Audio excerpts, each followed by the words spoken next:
Okay, recording's back in progress. Let's try take two. That first one was a shocker. Okay. So off you go. Here we go. Here we go. Hi, I'm Tyson Franklin, and welcome to this week's episode of the Podiatry Legends podcast. Podcast designed to help you feel, see, and think differently about the podiatry profession. I'm having a bit of a chuckle because I stuffed up the first intro. Anyway, with me today is Paul Griffin. He's a podiatrist who graduated from Curtin University in Western Australia, and he currently lives in Perth. Now, around 2009, Paul decided to move away from podiatry a little bit and explore more of a diversified career, which is why I wanted to get him on the podcast. I thought it was pretty cool. Now, he currently splits his time running education site Bartold Clinical, which, if you have not heard of, you live under a rock. And he's the director of Osaka Footwear in Singapore. So, Paul, how are you doing today? Yeah, great. Thanks, Tyson. Thanks for having us on. And that was a much better third intro. Thanks for that. First one was a shocker. I got tongue-tied. I mentioned, because you mentioned that you're in Perth, I know I mentioned Perth early, and then I had like a little intro that I was going to read out, and it said Perth a second time.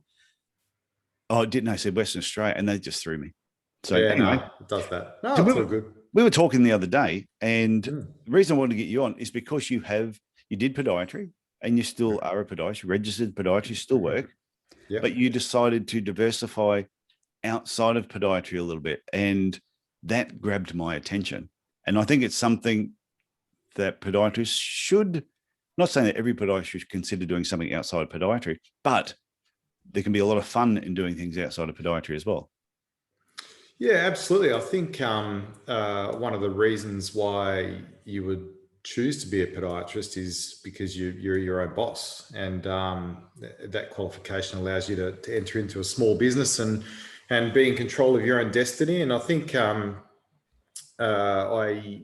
spent a good 10 or so years establishing myself as a podiatrist amongst private practice, and then it came to a position where I could jump into it like full time, which ends up being much more than full time because you are a business owner. Or alternatively, I was looking at I would hate to say it's a midlife crisis, because at the time I was probably early 30s, and that doesn't give you much more time. But it was along the lines of like, what is my skill set, and what could I do to tickle those fancies, I guess. Well, if I go back a step, so you graduated in 1998. Why did you do podiatry in the first place? What was it about podiatry you went, oh, this looks great? Well, it was always my first preference. Actually, it was my second preference. That's a lie. So my third preference was physio. My first preference was Indigenous Studies at UWA, which was the first year they had allowed the course. And I actually got into that, but it was really early days in 1999, and they weren't expecting, well, you can say it these days, because they weren't expecting non-Indigenous people to engage in the course. And I got a call just saying, look, maybe next year, but this year we're trying to encourage an Indigenous quorum of students. And so I elected straight to delve into podiatry. And the reason why I wanted to study podiatry is because it was a niche area where I could know a lot about one area really well, better than anyone else in the medical field. And I didn't have to go through the hurdles of,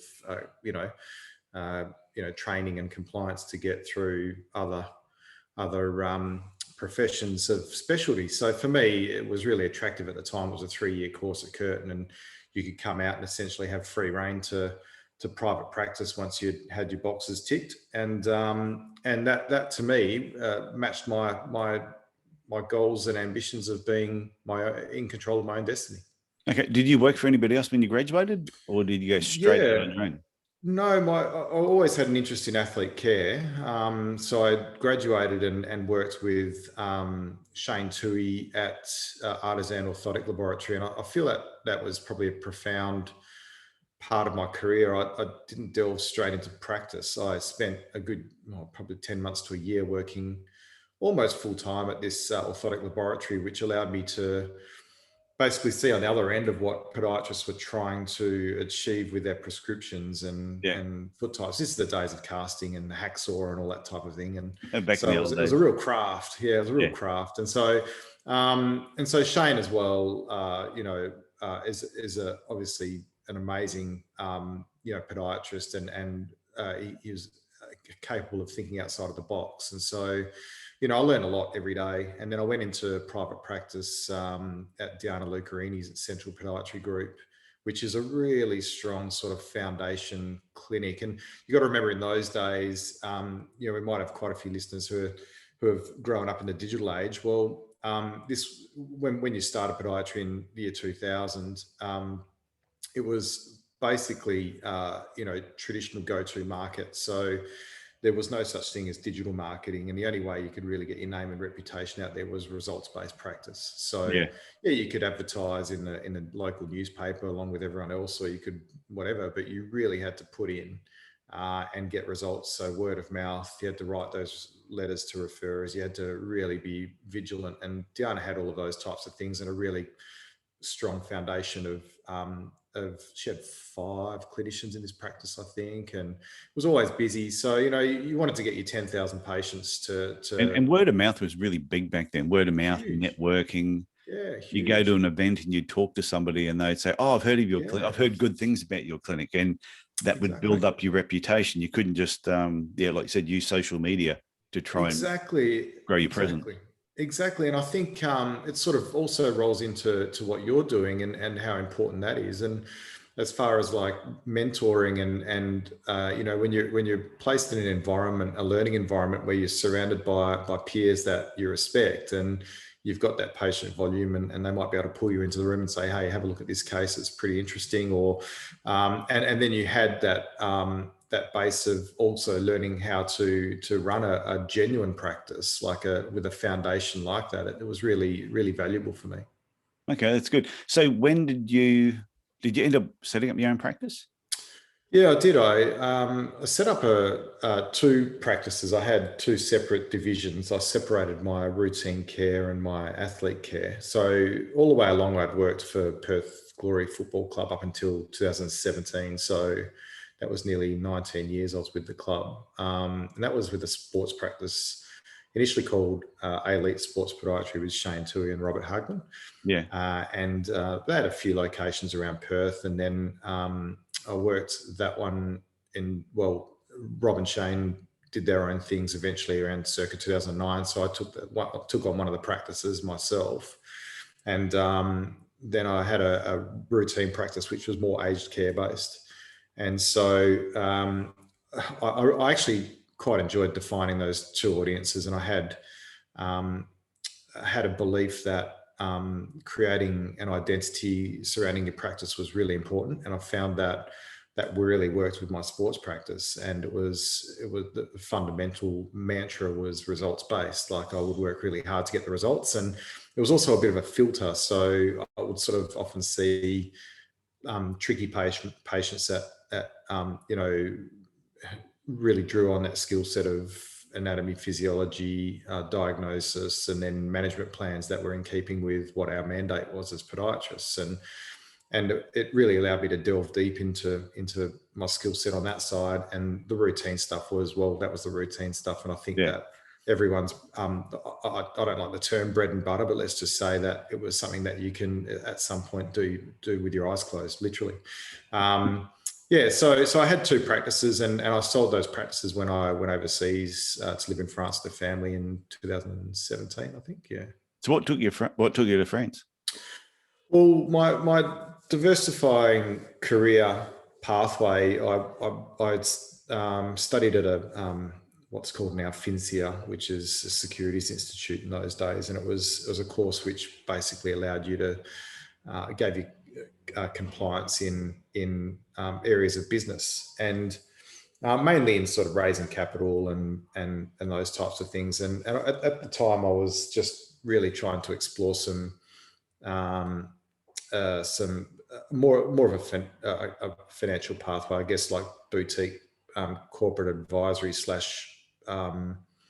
strategy, drawing on my network that was pre-existing through other business ventures. And so, 2009, I found myself from there doing things like, I started in the resources sector. It's a very Western Australian thing to do, is to get involved in mining. And I was playing around with, our rights as West Australians to, to basically peg mine sites. And so for a while there, I was pegging gold mines, and I'd go down and get 4 pegs from Bunnings and drive out to the middle of the bush for a day, and then have someone in the warden's court here, and they would call it, forfeited, and then I'd whack the pegs in and fill out the forms and come back, and then I'd usually flip those assets or find a house for them on a company that was ASX listed or something like that. I used to just do that for a bit.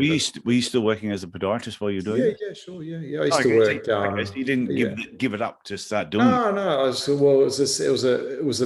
For me, podiatry was a job. When I say a job, it was like a job and a business. So if I wanted to make a business of it, I would sort of, go down the pathway of employing people and hit a marketing strategy and so on and so forth. But I was really content with just going to work on say, a Tuesday afternoon and having a book of patients that, was always going to be there. And then all the time outside of that, I could explore these other things. And so I ended up going from resources and those types of things to some that segued into getting assets out of Africa and vending them into ASX listed companies, which I did for a while. And then that ended up going into relationships with brokers and so on and so forth. And some brokers invited me into a tech deal, and I kind of raised some money for that tech project, and then worked myself into a senior management role in that tech business. And then they wanted someone in Europe.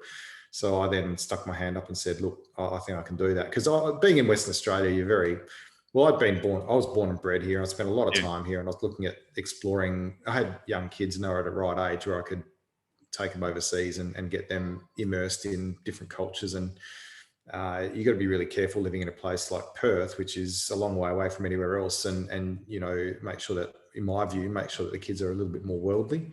Yeah. And so France was perfect for that. It was the opposite of Perth. It was mountains, snow, different language and different. Did you learn to speak French while you were there? Badly, yeah. Yeah, it's as good as mine. Yeah, exactly. That's all you need to do. Get away with it. Croissant. Croissant. Yeah. I think the only French word you need to know to get over there is bureaucracy. That's a very French word, and you'll quickly learn exactly what it's all about when you get over there.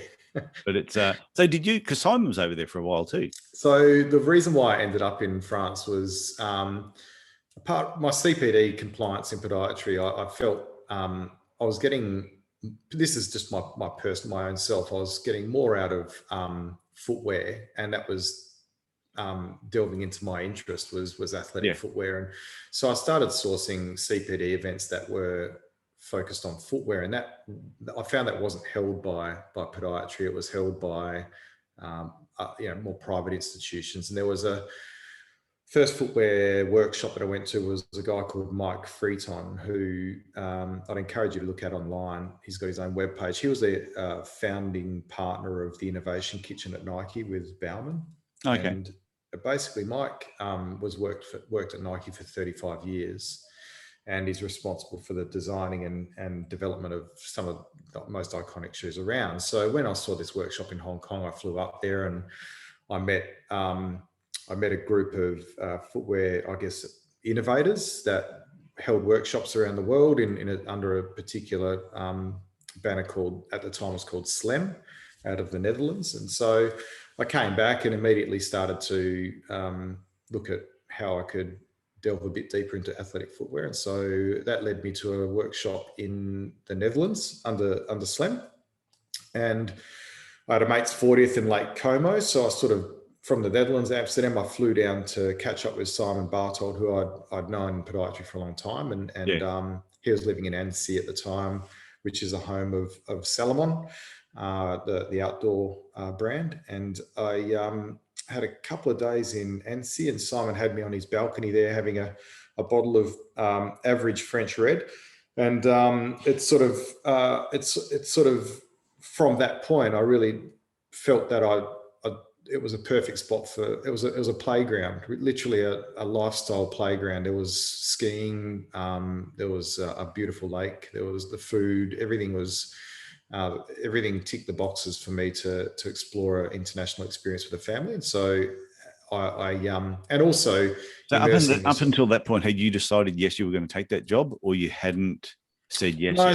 so when I came, no, I hadn't. So when I came Okay. back, when I come back from that original footwear workshop, which I came back to Perth. It took me 18 months really to work myself into a position where I could. I basically set a target and I worked toward that. And then I found myself in Annecy in December 2017, and I was there for 2 years. I came back pre-COVID. Okay. Mm. So with the something you said then about the footwear. So Yeah. how long were you in France for?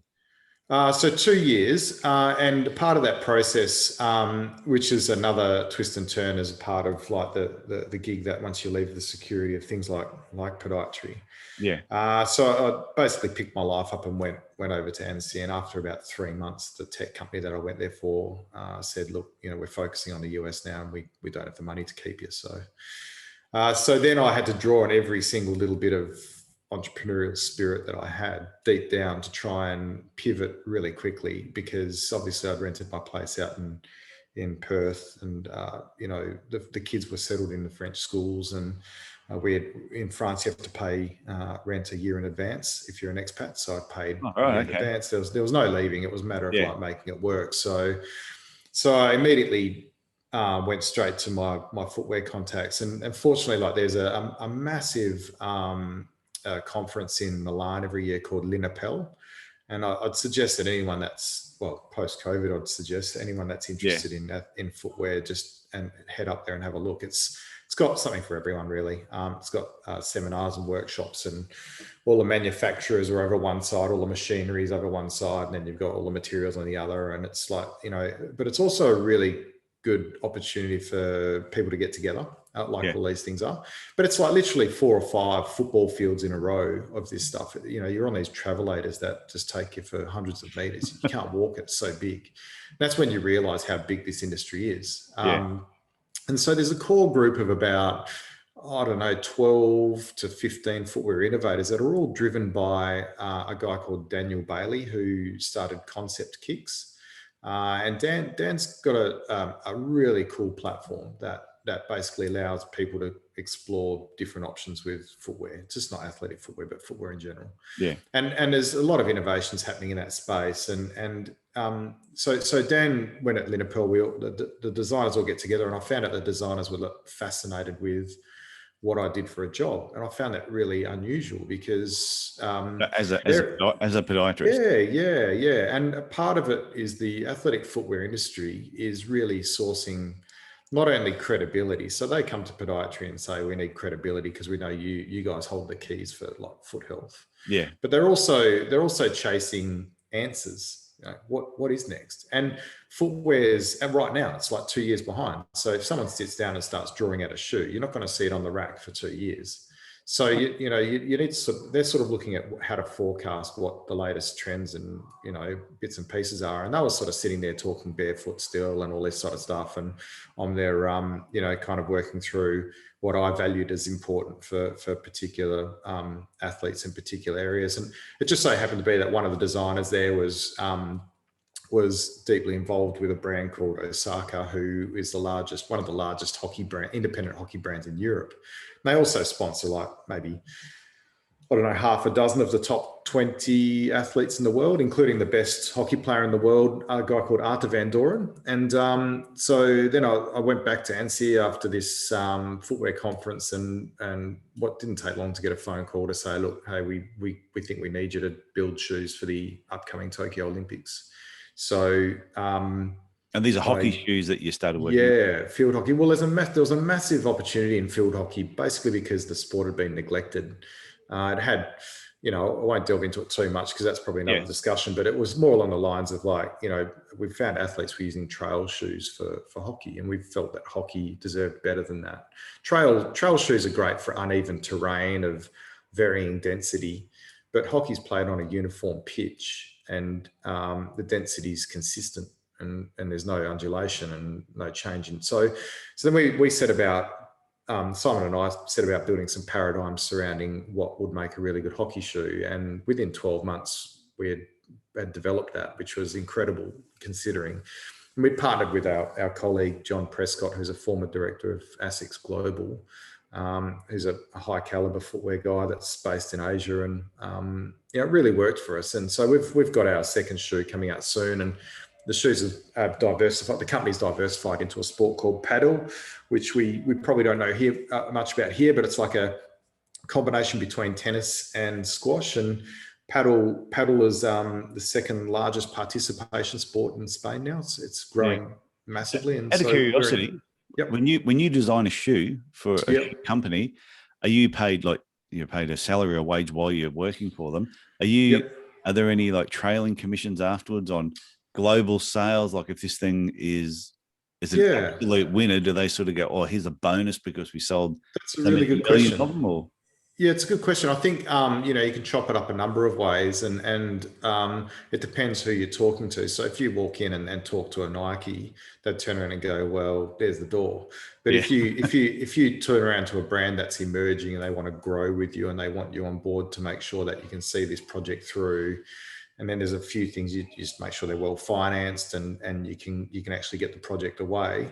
The way in which we did this deal was we took a director's role out of the company, which is based in Singapore, and we took equity, and then you have a director's fee, but you have obligations to make sure that the product's the best in the world and can match anything that's out there. And so we take an active role in the business, and I like that because it's a terrible term to use, this term in business, and you can probably apply it to any form, whether it's podiatry or whatever, someone's working for you or otherwise. But, you've got to make sure that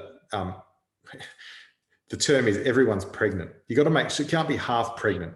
You've got to, you can only be invested in it or not. Yeah. And you say you're either pregnant or you're not. You're not. There's no half. And it's like, so for us to sit down, and we actually had the Osaka guys fly from Antwerp down to Annecy or to Geneva, and then we met them in a cafe in the mountains. We sat down at a long table with the designer, the head of product, and the other team. We said, look, if you want to do this for the Olympics, this is what you need to do, and if you want us invested in it properly, this is what you need to do. And they did it. And so there's a great opportunity to grow with the business, and to be honest, the shoes are just selling. Europe's amazing because it's a big market. The first shoe's not called the Griffin, is it? It's not yet. That's a good idea. Maybe I should put that one forward, because there is a hockey brand called Griffin. I'm not sure how that will go.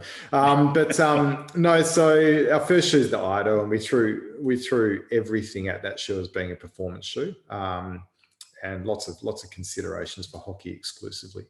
And but it was a very expensive shoe. It was somewhere around 200 to 250 euros.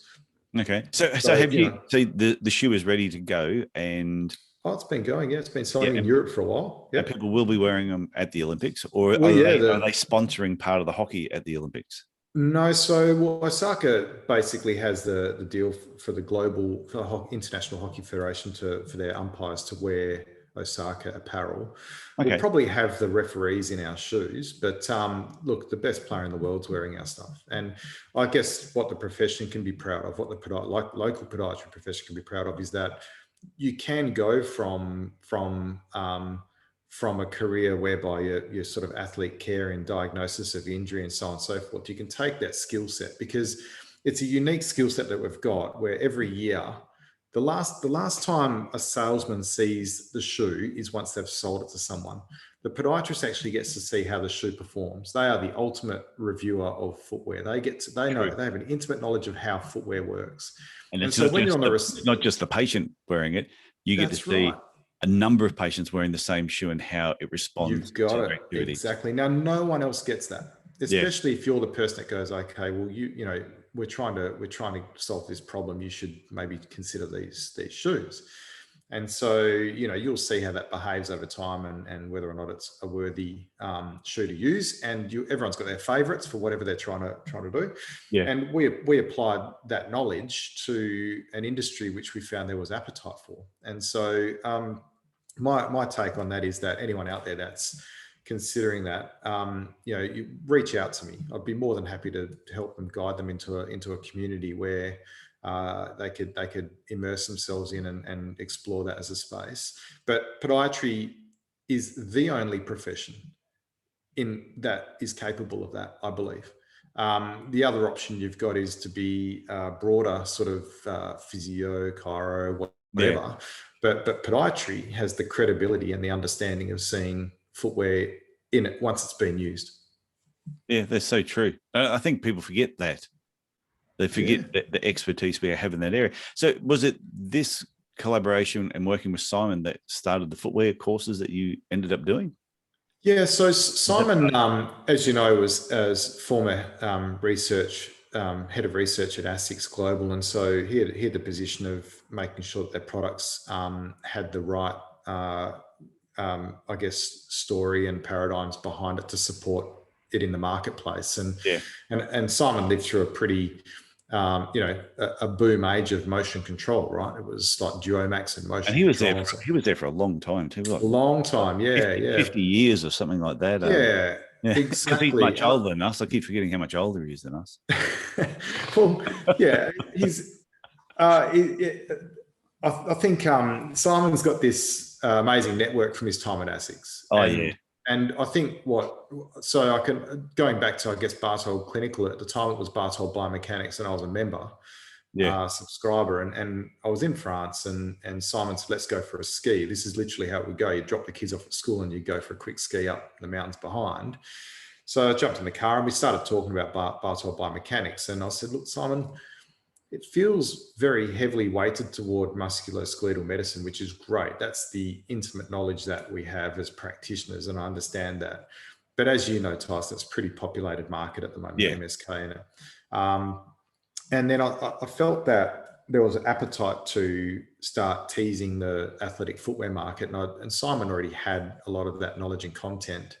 It was a matter of what audience do we deliver that to, and it might be a small portion of audience in podiatry that's interested in that, but there was a much broader audience, as I knew, that wanted to know about what podiatry could offer the footwear industry. And so that's when we pivoted Bartold Biomechanics to Bartold Clinical. I took a position in that business and set up the back end a little bit better, in my view. And probably Simon would agree with that. And then we started to deliver that to a new marketplace. And right now we couldn't be happier. I mean, we've got the Athletic Footwear Masterclass. Obviously we've just partnered with Running Industry America, which is the association that represents specialist running retail bricks and mortar throughout the States. They've got all the brands as members and all the large retailers. And so we're fortunate to have a partnership with them. We've got, we've got a few things happening in the pipeline. Look, we were the first business ever to consult to Nike and draw on their legal team for an invoice under $1 million, which was great. So they said they must see something in what we're trying to do, because you can see that the Nike product coming through is so advanced, but once it got to the consumer, they never really understood what the product was trying to do. And also there comes a little bit of a trust issue with brands when they say we're trying to do this. Well, people just say we don't believe you. So you need an independent group that can provide and decipher the information into the language that they understand, and we would deliver that information to the user. So we had a lot of success with that, and we're really chuffed that we can work with brands like that. It's quite difficult.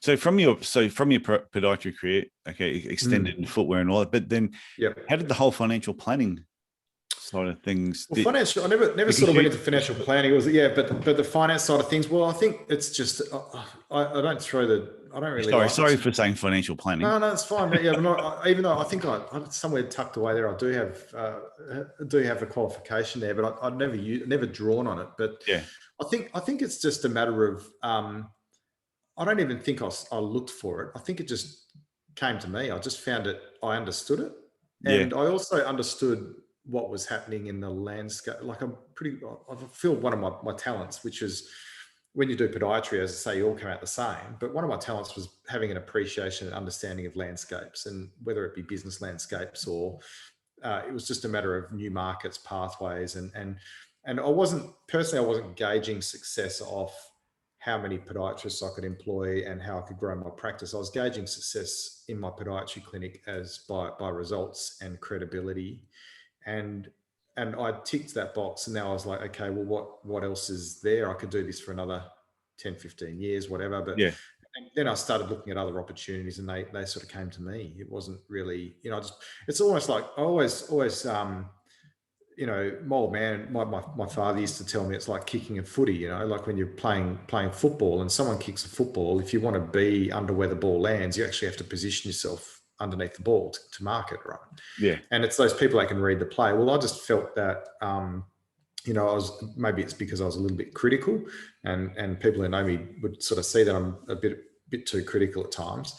But I think I could sort of see where, this needs to go that way, or this probably needs to whatever. And I could sort of see myself as positioning myself in those spaces. So I'm guilty of loading myself up a little bit too much, I think, which is why I dropped the podiatry practices and kind of started to focus on other things. But I think it's good though, because I think some people do believe you're a podiatrist and you must therefore have your own podiatry business. You must have multiple podiatry businesses. You must employ a lot of people. And that is the path that we traditionally follow. But the reason I wanted to get you on here is just to say, no, if you like podiatry, you can keep doing podiatry.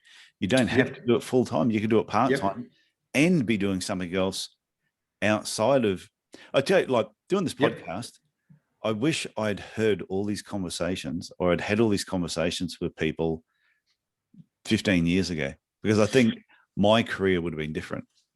Well, I actually think, had I come across Tyson Franklin earlier, like when I was a podiatrist, I think fundamentally, when we come out of training, institutions exist for compliance. So when you come out as a podiatrist, they don't teach you how to run a small business. They don't teach you how to grow a business. They don't teach you how to behave. They just say, you're compliant, off you go. Yeah. And so then there's a whole bunch of podiatrists out there that they learn from their working experience and from their mistakes. But what would have been super handy for me in circa year 2000, a year or so, year two out, maybe exploring the idea of starting a practice, or maybe I'd started a practice and I'd started to gain a bit of momentum, would be jumping into, some further education on how I could, align my practice better. And that's, I think, the offering that I can see in what you offer is something that I probably would have taken on a lot earlier in my career. And then I would, to be honest, it would have saved me quite a few headaches. I think the headaches are the things you kind of try and dodge. But look, I think part-time podiatry is a real opportunity, as long as you don't let it get ahead. Don't let it get too big and too overwhelming. Yeah, I remember going back a number of years ago before I sold my last practice, and my mindset coach, because I have this lady I've been working with for 7 or 8 years now, keeps my head screwed on. And I remember saying to her, I wish I could I can't find a podiatrist that just wants to work 2 days a week. And she said, well, have you looked? And I went, yeah, not really. I said, well, I could. Well, and I said, well, actually, I said, I got an email from someone the other day who said they just want to work 2 days a week. But I said, what sort of podiatrist just wants to work 2 days a week? Because I thought that was really odd. And she said, well, why don't you just at least have a talk to her and see what she's like? Okay. So I had a chat with her, and she was so good, was exactly what I wanted, was absolutely perfect, fit into the clinic perfectly. But she also was doing a lot of stuff outside of podiatry, which is why she only wanted to work 2 days a week. Yep. And I look at that and I think that was smart, that she still wanted to be a podiatrist, was really good at it, but she had interests outside of podiatry, and she also had children. So she didn't want to work full time. Yeah, I think the other thing is that in podiatry, as you allude to, is that we're all qualified the same essentially. There is specialist fields, obviously, but we're all the same. We're all looking for a point of difference. But you can really fall into a trap of being quite vanilla if you employ everyone full time, all the same, under the same, contracts, arrangements, so on and so forth. And having a diversified approach and someone within the clinic that thinks a little bit differently, I think it's super valuable. And you can see that in big businesses as well. Like, quite often, every now and again, I'll jump on. The best way to trend forecast is to jump on the jobs board of Nike and Adidas and the guys that actually genuinely know what they're doing. And you can sort of see where they're going in a few years. And it was about 2016, 17, that I noticed Nike started putting on jobs as in-house innovators and entrepreneurs. So what they realized was that these places have been so MBA'd out, like they've been so, it was like, margins or numbers or whatever else, and you have to do this, you have to do that, and so on and so forth. They realized they were so dictated to by that they really needed fresh air. And so they would find entrepreneurs in residence, that's what they were called, the title, they might still be there, and they plonked them in for 6 months. They don't want them anymore for 6 months. They don't want them any longer. They just say, drop your IP, drop everything into this spot, and then just bugger off to another company. They would come in, and it might not even be footwear, because you can sort of see Nike's now start to trend toward being a tech company away from a footwear company. And they'll drop in these pearls, and you can see that the guys that are sort of wired that MBA way or whatever, they would then take on those ideas because they weren't capable of delivering those ideas. And then but they could convert those ideas. And so there's nothing wrong with having someone a little bit kind of outside the box in the practice. I think a lot of board seats in the US and these large organizations, unless you're on the spectrum, you don't even get a look in these days. Well, I think it's so true. I was watching a new show. It was a movie on Netflix the other day, and it was called Late Night. So it's only a new show on Netflix. If you want to check it out. And it was about a late night TV host, and her show the ratings had just dropped for like 10 years. And anyway, there's like 10 people in her creative circle that come up with all the ideas for a show. They were all 10 white guys. And even the guy who, like her manager, said, I think you need a little bit of diversity. Because we have got diversity. They're different ages. But the ideas are all coming from the same ideas. And it leads through to this young, because there were no females on her staff. And so she got a female, and she was Indian, and she had never worked in TV before, but had a lot of ideas.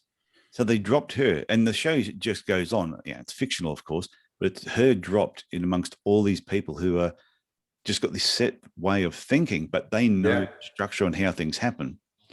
She didn't know the structure, but she had all these amazing ideas. And when she took her amazing ideas with their structure of learning, it was amazing what they ended up creating. Good movie, anyway. So it sort of sounds like how Nike bring people in. Well, we can sort of even start to segue that into how podiatry is reacting with EPC. Like, if you go to work as a podiatrist today and you would see there's an EPC patient, you go, oh, compliance, I need to send a letter back to the GP. That's their first one, or that's their second one. That's their fourth one. They've only got 4. Letter goes back to the GP, and that's compliance. But when you delve a bit deeper into why that exists, that's people would say, I'm coming here to get my feet checked. But when you go deeper again, the GP's up a care plan for chronic health. And, the GP thinks that, okay, you need to have your feet checked regularly just for your chronic health disease. Now, if you flip that around the other way, as a podiatrist, you start to think differently and say, well, actually, what that is not a foot thing, that's a chronic health thing. And how well has the profession done? Am I doing my role as a podiatrist right, but treating the feet? Or are we better off positioning ourselves as saying, look, foot conditions can lead to comorbidities as a result of, and that's why this CPD thing's evolving. And so if you look a few layers deeper, it's really easy to be vanilla and just say, we've got to tick the box and but maybe the practice could promote themselves on the EPC side as saying, hey, we're not just about EPC care, we're actually also about exercise health and Yeah. comorbidity. And we know that foot pain or problems with your feet are related to more comorbidities, and that's the reason why you're here. So there's a way of thinking differently and deeper about podiatry than just being box ticking. That's all. Yeah, I think it's amazing that more podiatrists don't have an interest in health and nutrition and what people are eating and the exercises that they're doing. Like they'll say, oh, you need to exercise, but they don't really sit down and put the plans together for this patient to help them exercise. Because you can do further study and education in those areas. Yeah, sure. Yeah. And I think you can take any patient that on the surface is boring and you can turn them into an interesting patient. It's up to you to decide to do that. The patient's not going to do it. Well, I think it sort of comes back to, like, as you say, like thinking differently. It'd be lovely. It's just refreshing to have people think differently. And I feel that it's, the only way I get challenged is if I try and, think a little bit around the edges and not so straight lines. So that's just me as a personality. Yeah. I think it's a good idea. So before we wrap up, have you got a final tip or some advice for any podiatrists listening to this now? And they might be working full-time, they might be part-time, they might think they're in a bit of a rut. They want to, what can I do to get myself out and think a little bit differently or do something outside of what I'm doing? Where would you tell them to start? Buy yourself some time to do that. So make sure that you have time in your schedule, because if you do podiatry the same and then you do whatever you want to do outside of that on top of it, you'll just burn out. Yeah, we don't want that. So buy some time, explore what your character is looking for, and that's kind of what I found. I just found I wanted to do different things. It might be art, art's often really helpful. It might be business, it might be other projects and so on and so forth, whatever it might be that tickle your fancy. And then, as I said, like kicking the football, make sure you position yourself and immerse yourself in that community so that you can have those worthy weighted discussions that would head you in that direction. And that's kind of my advice, would be surround yourself amongst the people that will bring the best out of you in what you're looking for, and it'll just lead that way naturally. Yeah, I do like that final part then, is surround yourself with people that I think I always say, if you ever hang around a group of podiatrists or anybody and when you leave you feel worse for the experience, then you've got to take a mental note. Don't do that again. You should leave from every sort of engagement feeling better for that meeting. Yep. And contribute. That's the thing. Like, contribute, be an advocate. If you're outside of podiatry, make sure you're an advocate for podiatry. And that's what I've done. It's been great. Yeah, I find it funny because we're about to finish up anyway.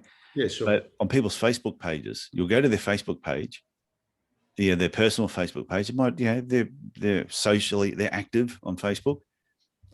You wouldn't, if podiatry, if you go to jail for being a podiatrist, they would get let off, because you cannot find anything on their social media, their personal social media page, to say that they are actually a podiatrist. Yeah. And every now and then I'm searching for someone, and there'll be a couple of people with the same name. I'm going, which is the one I'm looking for? Because I cannot find that they are actually a podiatrist. Like they're afraid to tell their friends and family, oh, by the way, I'm a podiatrist. Yeah, it might be a little bit of that. It might be a little bit, but I would flip that and say, you know what, look, we've got a really powerful profession, especially, as I said, in footwear. Yeah. And I think that in the healthcare landscape, we are a minnow, and we're quite often bullied and pushed around a little bit. I can understand that, but I can promise you that we've got a skill set that they would love to have, and they just don't have the capabilities to deliver it. And that also goes for footwear. So I would certainly say, don't feel ashamed at all by having that title as being a podiatrist. It's a great community to be involved in. Yeah, I reckon it's awesome. And I will put the links to Bartold Clinical and all the other things you're doing. I'll put that in the show notes if anyone wants to go and check it out. Is there any other link or anything you want people to go and take a look at while you got the opportunity?